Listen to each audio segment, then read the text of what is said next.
Hello everyone, मैं आकाश मिश्रा एक बार फिर आप सबके लिए नया टॉपिक लेकर के आया हूँ। आज हम एनसीईआरटी क्लास 10 साइंस के second chapter acids, basis and salts के बारे में डिस्कस करेंगे। उससे पहले आप सभी लोग मेरे चैनल को लाइक और सब्सक्राइब जरूर कर दें, बेल आइकन को दबाना ना भूलें, जिससे मेरी वीडियोज़ की नोटिफिकेशन आप तक आसानी से पहुँच सके। स्टूडेंट्स, पार्ट 1 में हमने एसिड्स की प्रॉपर्टीज़ एंड टाइप्स के बारे में डिस्कस किया था। आज हम पार्ट सेकंड में बेसिस एंड सॉल्ट्स के टाइप 2 के बारे में डिस्कस करेंगे। सबसे पहले हम लोग देखेंगे बेसिस क्या होते हैं। A substance use to neutralise acid is called a base. ऐसे सब्सटेंस जिनका यूज हम एसिड को न्यूट्रलाइज करने के लिए करते हैं उसको हम बेस कहते हैं। फॉर एग्ज़ाम्पल अगर मैं बात करूँ तो एसिड्स के इफ़ेक्ट को कम करने के लिए हम लोग बेसिस का यूज करते हैं।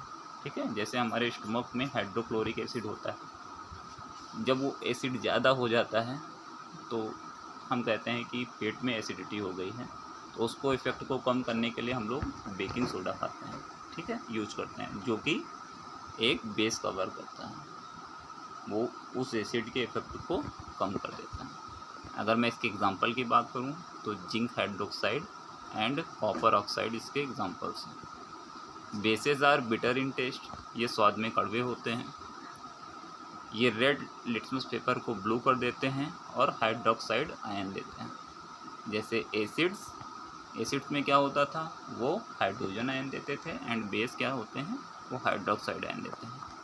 अगर हम स्ट्रॉन्ग बेस की बात करें तो सोडियम हाइड्रोक्साइड स्ट्रॉन्ग बेस होता है। अगर हम वीक बेस की बात करें तो ammonia. Bases do not dissolve in water, bases water में डिज़ोल्व नहीं होते हैं। अब हम लोग देखेंगे एसिड और बेस के में डिफरेंस क्या होता है।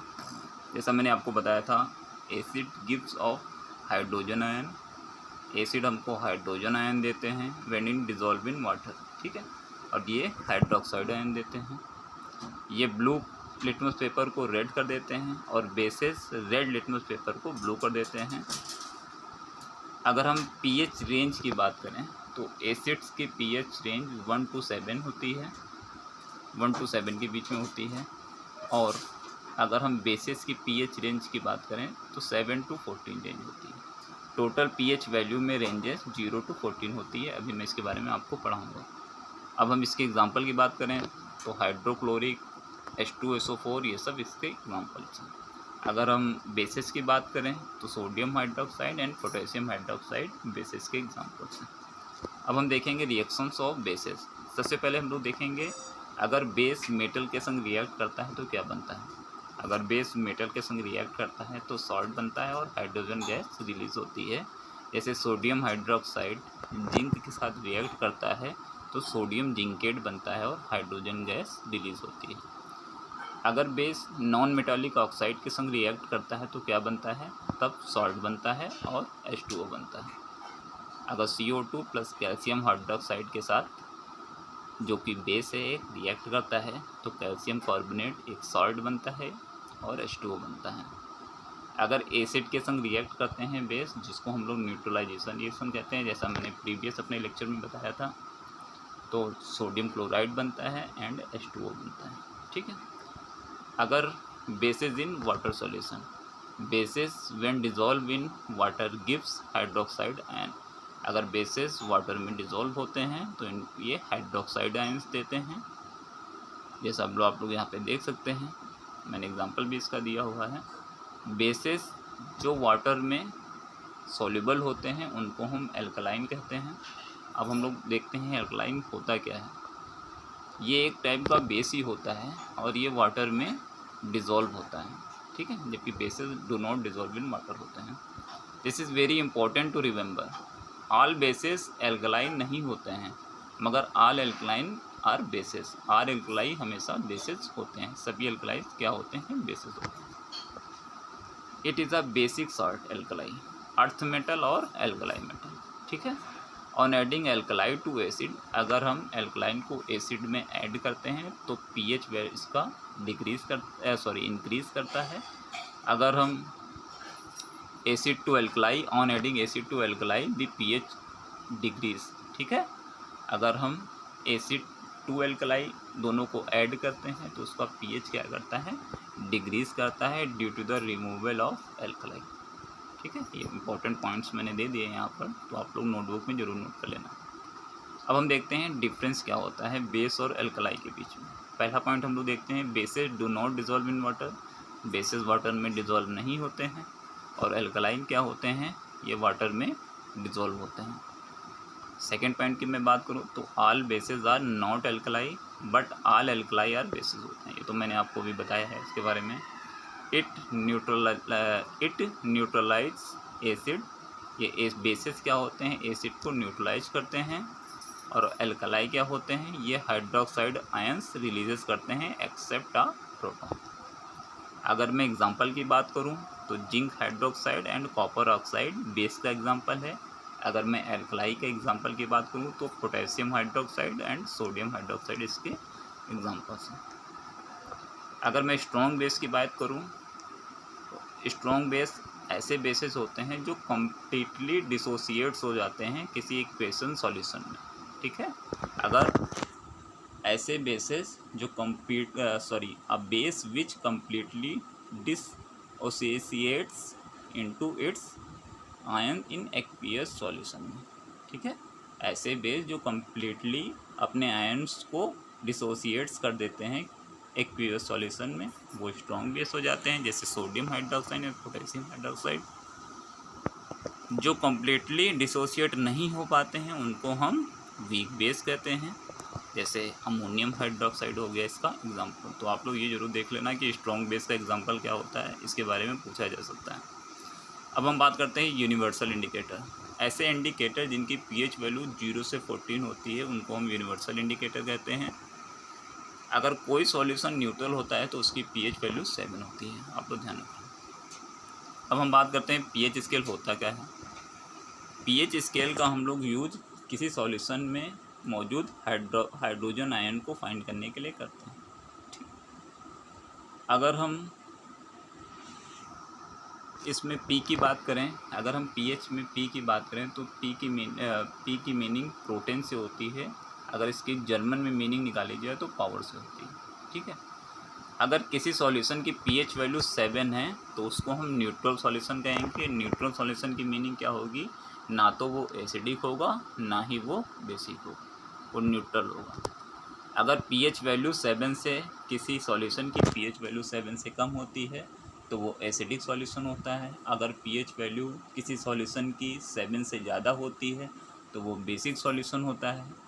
अगर पीएच वैल्यू किसी सॉल्यूशन की 0 होती है वो वेरी हार्ड एसिड होता है, जैसे बैटरी का एसिड आपने देखा होगा H2SO4 होता है, और हाइड्रोक्लोरिक एसिड, ये हार्ड एसिड के एग्जांपल्स।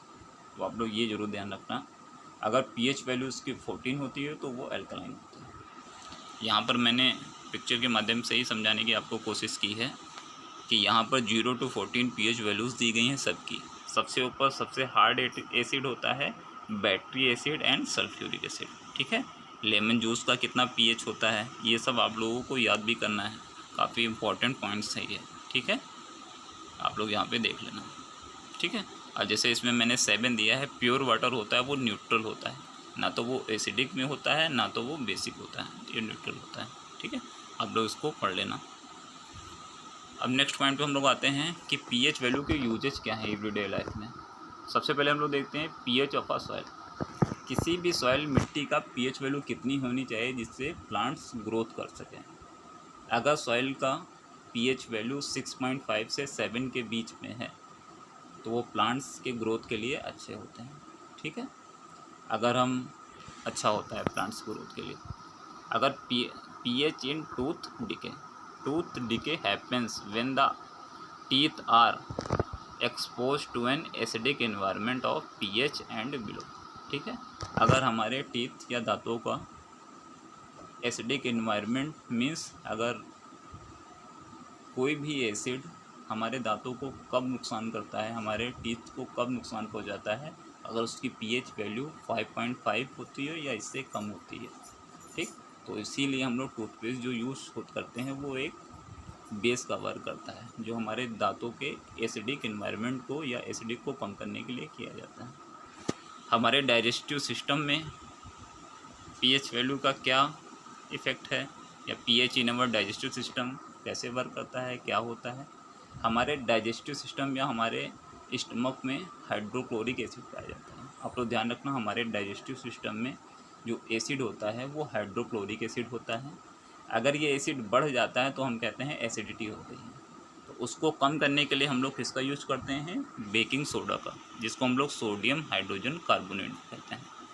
क्योंकि बेकिंग सोडा जो होता है वो भी एक बेस का वर्क करता है, जिससे एसिड का इफेक्ट क्या होता है, कम हो जाता है।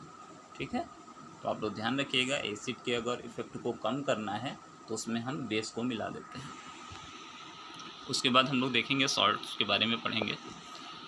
Salts are the ionic compounds which are produced after the neutralisation reaction between acid and base.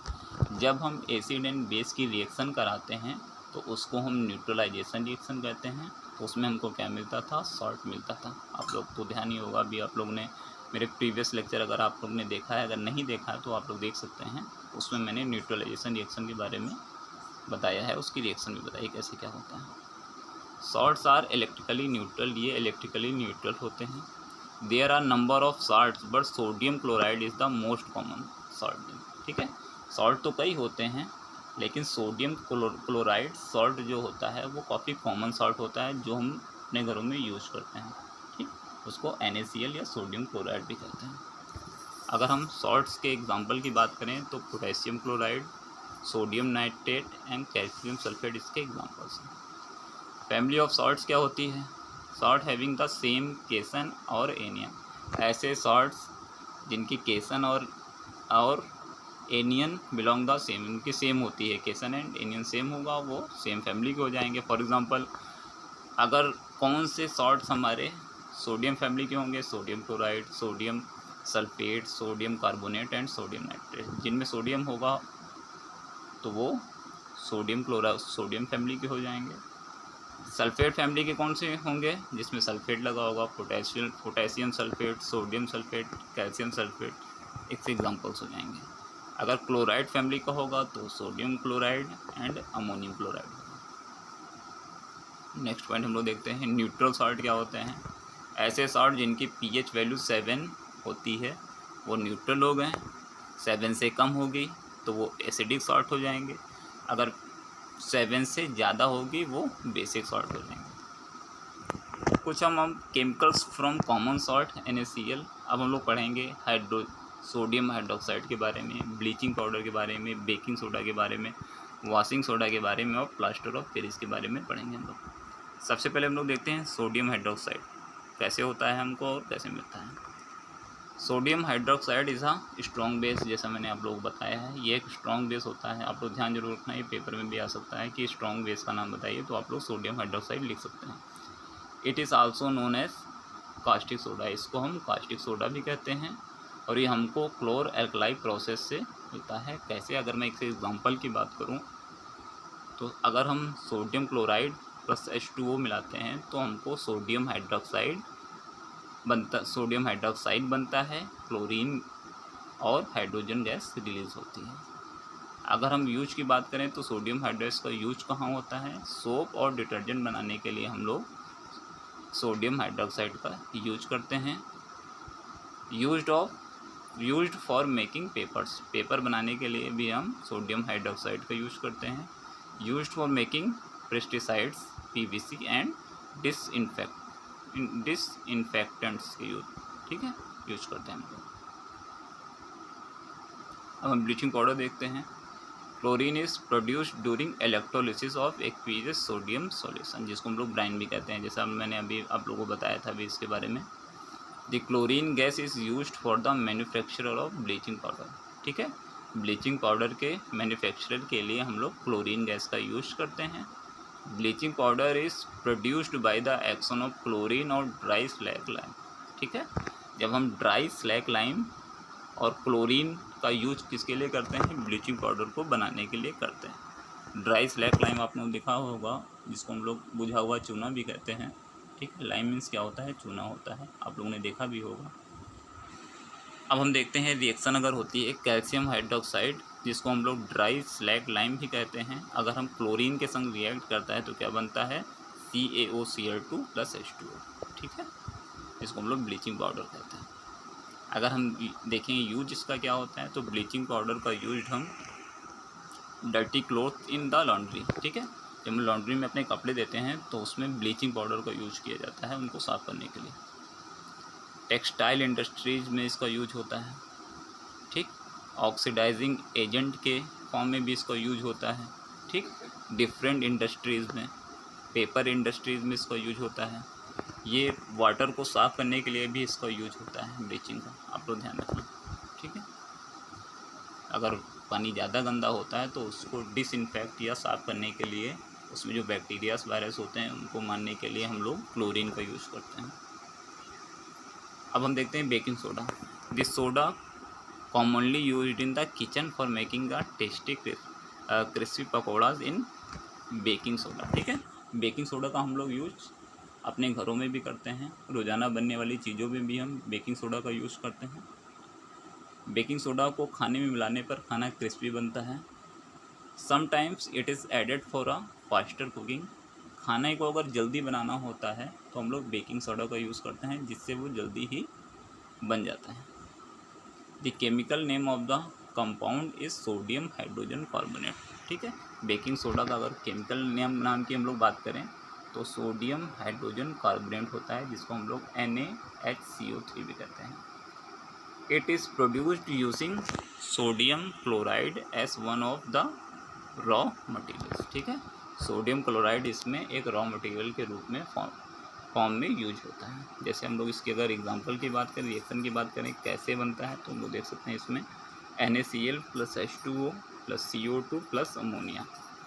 अगर ये रिएक्ट करते हैं तो NH4Cl हमको अमोनियम क्लोराइड मिलता है और सोडियम हाइड्रोजन कार्बोनेट मिलता है, ठीक।